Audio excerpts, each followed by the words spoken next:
Hi అండి. అందరూ బాగున్నారా? నేను చాలా బాగున్నానండి. మీరెలా ఉన్నారు? కింద కామెంట్ బాక్స్‌లో నాకు కామెంట్ చేయండి.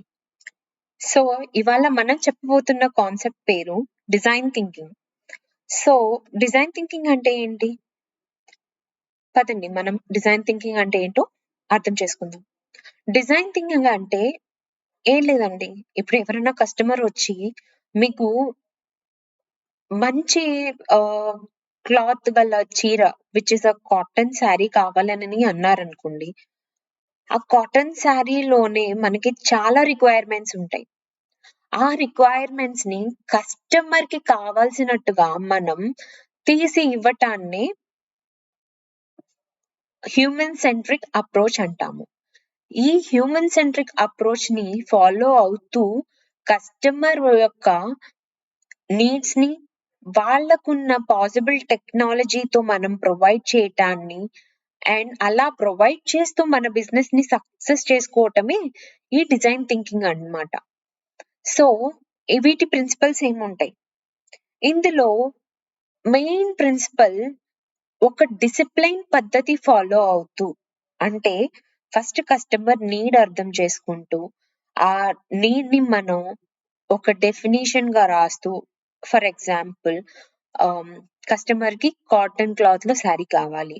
దాని మీద ఏ ప్రింట్ ఉండాలి? ప్రింట్ ఉండాలా? లేకపోతే డిజైన్ ఉండాలా? మిర్రర్ వర్క్ ఉండాలా? లేదంటే కస్టమర్‌కి ఇక్కత్ శారీలో కావాలా? లేకపోతే ట్రెడిషనల్ వేలో కావాలా? ఇలాగా కస్టమర్ నీడ్‌ని మొత్తం అర్థం చేసుకుంటూ, ఒక లిస్ట్ ప్రిపేర్ చేసుకొని, దాన్ని ఒక పద్ధతిలో ఫాలో అవుతూ మనం ఏ ఫెయిల్యూర్ అనేది లేకుండా కస్టమర్‌కి కావాల్సిన ఒక మంచి ప్రొడక్ట్‌ని ఇవ్వటమే మన డిజైన్ థింకింగ్ యొక్క ప్రధాన ప్రిన్సిపల్. ఇది ఎలా అప్లికబుల్ అవుతుంది? ఫస్ట్ ఆఫ్ ఆల్ మనం అర్థం చేసుకోవాల్సిందేంటంటే, ఏ కాన్సెప్ట్ అయినా మనం నేర్చుకోవటం కాదు. ఆ నేర్చుకున్న ఒక్క కాన్సెప్ట్‌ని 10 విధాల ఎక్కడ అప్లై చేస్తున్నామన్నది ఇంపార్టెంట్.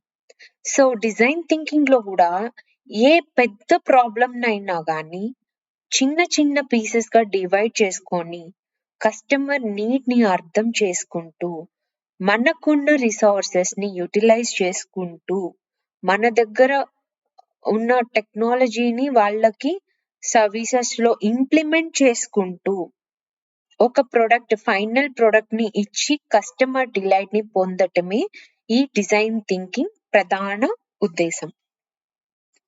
సో, ఇందులో ఏవి ఫేజెస్ ఉంటాయి? ఇందులో ప్రధానంగా 5 ఫేజెస్ ఉంటాయండి. Empathise, define, ideate, prototyping and testing. First of all ఇందులో మనం ఫాలో అయ్యేదేంటంటే ఎంపథైజ్. ఎంపథైజ్ అంటే ఏం లేదు. కస్టమర్ రిక్వైర్మెంట్స్ ఏంటి? అతని మోటో ఏంటి? అసలది ఎందుకు తీసుకోవాలనుకుంటున్నాడు? ఆహ్, ఆహ్, పర్టిక్యులర్ కాటన్ శారీని ఎక్కడికి వేసుకెళ్ళాలనుకుంటున్నారు? ఏ అకేషన్‌కి? అక్కడ అది పర్ఫెక్ట్‌గా యూజ్ అవుతుందా? లేదా? అన్నది మనం అర్థం చేసుకోగలగాలి. ఫస్టే మనం అసలు ఏది ఊహించుకోకూడదు. ఓకే. ఇతని రిక్వైర్మెంట్ ఇది. మనం ఇది ఇచ్చేసేయాలి అని అనుకుంటే గనక ఊహించుకొని మనం క్రియేట్ చేసేస్తే ఫైనల్‌గా మనం అది ప్రొడక్ట్ డెలివరీ చేసిన తర్వాత కస్టమర్‌కి ఉపయోగం లేకపోవచ్చు. అది యూజ్ అవ్వకపోవచ్చు. కాబట్టి మనం ఎట్టి పరిస్థితిలోనూ ఎక్కడ కాంప్రమైజ్ అవ్వకుండా కస్టమర్ నీడ్స్ అన్నిటిని ఒక లిస్ట్‌గా చేసుకోవటమే ఎంపథైజ్. ఆ తర్వాత డిఫైన్. ఈ ఎంపథైజ్ చేసుకున్న లిస్ట్ అంతా ఫార్మ్ చేసుకుంటాం కదా!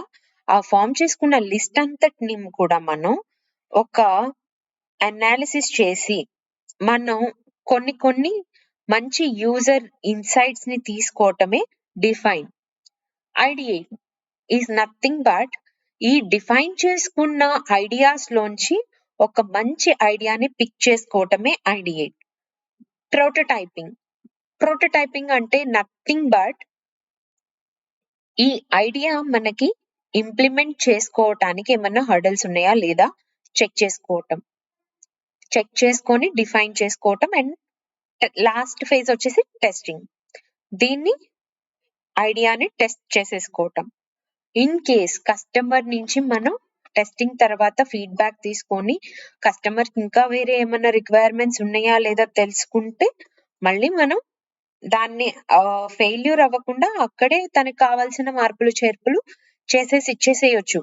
మొత్తంగా కస్టమర్ ఇది ఫెయిల్ అనని చెప్పి మన దగ్గరికి గెట్ బ్యాక్ వచ్చేయటం కాకుండా, మనం మళ్ళీ మొదటి నుంచి మొదలు పెట్టకుండా కస్టమర్‌కి చిన్న చిన్న మార్పులు, చేర్పులు ఏమన్నా కావాలంటే అవి ఇచ్చేయొచ్చనమాట. ఈ డిజైన్ థింకింగ్ ద్వారా మనకుండే అడ్వాంటేజ్ అదనమాట.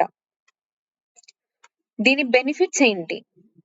ఎంచేజ్డ్ innovation, improved user experiences, business implement or impacts. Enhanced innovations అంటే ఏం లేదండి. కస్టమర్ నీడ్స్ మనకు అర్థమవుతాయి కాబట్టి, మనం మన ఐడియాస్ అన్నిటిని మన కోవర్కర్స్ తోటో, లేకపోతే కస్టమర్ యొక్క ఏరియాలో మనం ఎంక్వైరీ చేస్తున్నప్పుడు అక్కడ వచ్చిన ఇంకొన్ని యూజర్ ఎక్స్‌పీరియన్సెస్‌ని నోట్ చేసుకొని, కస్టమర్‌కి ఇంకొంచెం ఇన్నోవేటివ్‌గా మనం ఏం క్రియేట్ చేసివ్వగలం, వేరే ప్లాట్‌ఫార్మ్‌కి ఎళ్ళకుండా మన ప్లాట్‌ఫార్మ్‌లోనే కస్టమర్ ఎంగేజ్ అయ్యి ఉండటానికి మనం ఏమేం చెయ్యొచ్చు అన్న ఆ ఎంచేజ్‌మెంట్ ఇన్నోవేషన్ క్రియేషన్స్ అన్నవి ఈ డిజైన్ థింకింగ్ వల్ల మనకి కలుగుతాయన్నమాట. దీనివల్ల యూజర్ ఎక్స్‌పీరియన్సెస్ చాలా బెటర్ అవుతుంది. అండ్ అలా పర్టిక్యులర్‌గా సాటిస్ఫై అయిన యూజర్ ఏం చేస్తారంటే, ఖచ్చితంగా మనల్ని వేరే ప్లాట్‌ఫార్మ్స్‌కి ఎంకరేజ్ చేస్తారనమాట. అంటే వేరే వేరే యూజర్స్‌కి ఎంకరేజ్ చేస్తారు. వాళ్ళ ఫ్రెండ్స్‌కి, రిలేటివ్స్‌కి అన్నది ఆహ్, మనల్ని రిఫర్ చేస్తారు. కాబట్టి అట్లాగా మన యూజర్ ఎక్స్‌పీరియన్స్ అన్నది ఇంప్రూవ్ అయ్యి బిజినెస్ అన్నది యూజర్ ద్వారే వస్తుంది మనకి. బిజినెస్ ఇంపాక్ట్ కూడా అవుతుంది ఇట్లాగే. యూజరే మనకి ఒక మంచి బిజినెస్ తెచ్చిస్తారు. Please refer some business aspects who are following design thinking. They have given me a particular designed structure product for me అని చెప్పి వాళ్ళు ఇచ్చే ఒక ఫీడ్‌బ్యాక్ ఎట్లా ఉంటుందంటే సర్టిఫికేటేనన్నమాట ఇంక మనకది. అట్లా మనకొక సర్టిఫికేట్ ఇచ్చేసినట్టే కస్టమర్. దానివల్ల మన బిజినెస్ కూడా చాలా ఇంపాక్ట్ అవుతుంది. నెక్స్ట్ దీన్ని ఎట్లా ఇంప్లిమెంట్ చేయొచ్చు అనంటే, process integration, cross functional collaboration, iterative approach. ఈ మూడిటి ద్వారా మనం దీన్ని ఇంప్లిమెంట్ చేయొచ్చు. ప్రాసెస్ ఇంటిగ్రేషన్ అంటే ఏంటి? మనం వేరియస్ స్టేజెస్‌లో ఈ ప్రొడక్ట్‌ని చూస్తూ ఉంటాం. ఐడియాస్ క్రియేట్ చేస్తుంటాము, ప్రోటోటైపింగ్ చేస్తుంటాము, టెస్టింగ్ చేస్తూ ఉంటాము. ఇట్లా చేస్తున్నప్పుడు మనం ఏ ఏరియాలో ఏది పెట్టాలి? ఓకే. ఇప్పుడు పలానా అప్లికేషన్‌లో వాట్సాప్ అప్లికేషన్‌లో చాటింగ్ కాలమ్ ఒకటి, స్టేటస్ కాలమ్ ఒకటి, కొత్తగా కమ్యూనిటీ కాలమ్ ఒకటొచ్చింది. దాన్నసలు కంప్లీట్‌గా మనం సెపరేటే చూసేసుకోవచ్చనమాట కమ్యూనిటీస్‌ది. And video calls, separate log. మనం ఎక్కడ ఏది డిస్టర్బ్ అవ్వాల్సిన అవసరం లేదనమాట. వీటికి దానికి సెపరేట్ సెగ్రిగేషన్స్ అన్ని ఇచ్చేసిన తర్వాత మనం వేరే చాటింగ్ ప్లాట్‌ఫార్మ్‌ని యూజ్ చెయ్యము. ఏంటి అంటే మనం టోటల్‌గా ఈ ప్లాట్‌ఫార్మ్‌లోనే రిలై అయిపోయామనమాట. మనకి ఈ యూజర్ ఇంటర్‌ఫేస్ అనేది చాలా బాగా నచ్చింది. ఇన్ కేస్ దీంట్లో ఎటువంటి చేంజెస్ అన్నా మనకు కావాలన్నా గాని వాట్సాప్ ఎప్పటికప్పుడు అది ఇంప్లిమెంట్ చేస్తూనే ఉంటుంది. Due to this design thinking continuously taking feedbacks from the customer and implementing the interfaces. This will helpful the process. Cross functional collaboration అంటే nothing but multiple disciplinaries or teams దగ్గర నుంచి మనం వాళ్ళ ఎక్స్‌పెక్టైజేషన్ ఏంటి? వాళ్ళ ప్రాబ్లమ్స్ ఏంటి తెలుసుకొని, వాళ్ళకు కూడా అనుకూలంగా ఉండేలాగా ఈ డిజైన్‌ని ప్రాసెస్ చేయటం. ఫర్ ఎగ్జాంపుల్ ఒక రెస్టారెంట్ ఉంది. ఆ రెస్టారెంట్‌లో యూజర్‌కి కావాల్సినట్టుగా డిష్ ప్రొవైడ్ చేయాలి అననంటే చేయాల్సిన వ్యక్తి కుక్కే. కంపల్సరీ కుక్కే అవుతారు.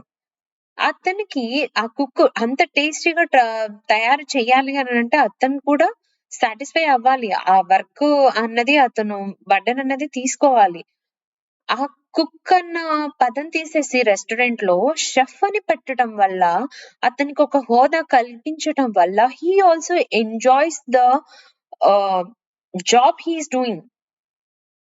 ఒక మంచి రేటింగ్ ఇవ్వటం వల్ల అతను కూడా అతని జాబ్‌ని ఎంజాయ్ చేస్తూ ఇంకా బెటర్ ఇన్నోవేషన్స్ చేస్తూనే ఉంటాడు ఆ రెస్టారెంట్ మెన్యూస్ మీద.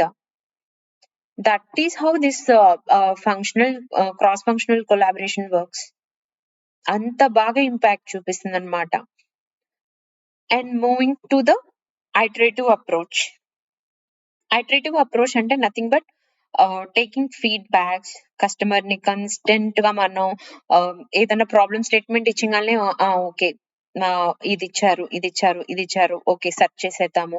ఓకే. దీనివల్ల ఈ ఇంపాక్ట్ ఉంటుంది. దీనివల్ల ఈ ఇంపాక్ట్ ఉంటుంది. గూగుల్‌లో సెర్చ్ చేసి ఈ సొల్యూషన్ తీయొచ్చు. అట్లా ఉండకూడదనమాట.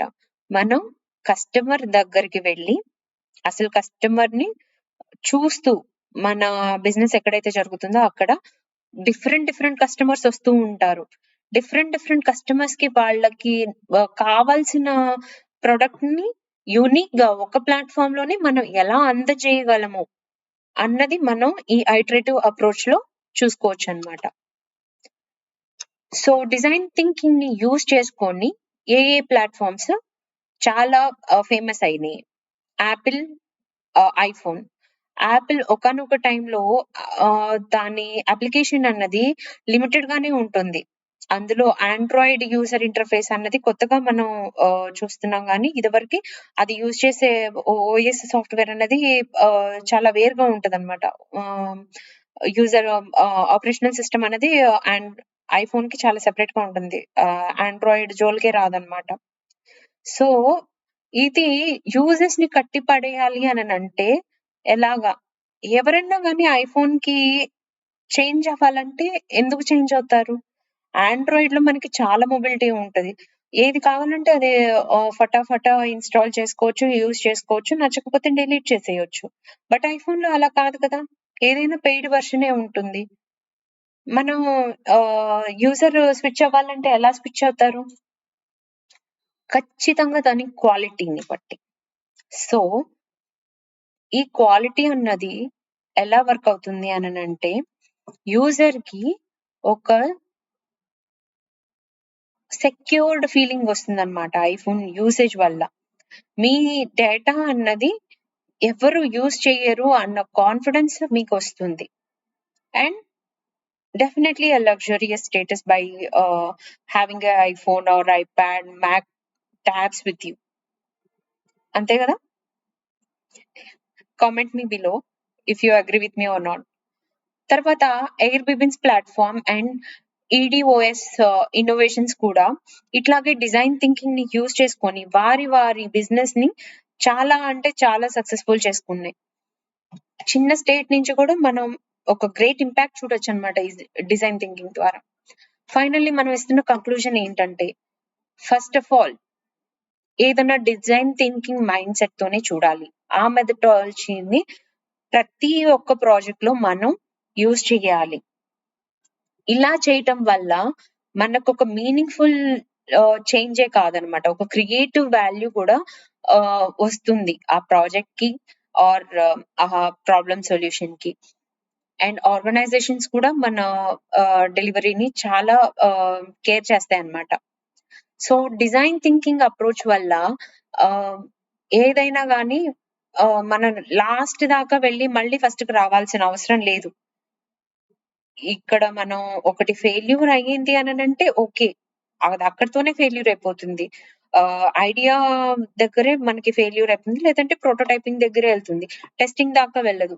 ఇన్ కేస్ టెస్టింగ్‌లో ఫెయిల్ అయింది అననంటే గనక మనం ఎంపథీ దగ్గర ఏదో ఒక మిస్టేక్ చేసాం అన్నదే ఆహ్, ఒక కాన్స్టెంట్ ఇదనమాట. అక్కడ ఎంపథీ దగ్గర మనం పెద్ద బ్లండర్ చేస్తేనే మనకి టెస్టింగ్ దగ్గర ఇదొచ్చింది. ఎర్రర్ వచ్చింది. లేదంటే మిస్టేక్ వచ్చింది. యూజర్‌కి నచ్చట్లేదక్కడ అన్నది అర్థం. Engaging audience. సో, కస్టమర్ దగ్గర నుంచి ఈ ఇన్ఫర్మేషన్ అసలు మనం ఎలా రాబట్టగలుగుతాం? క్వెషనింగ్ చేయటం వల్ల. యెస్. Obviously questioning.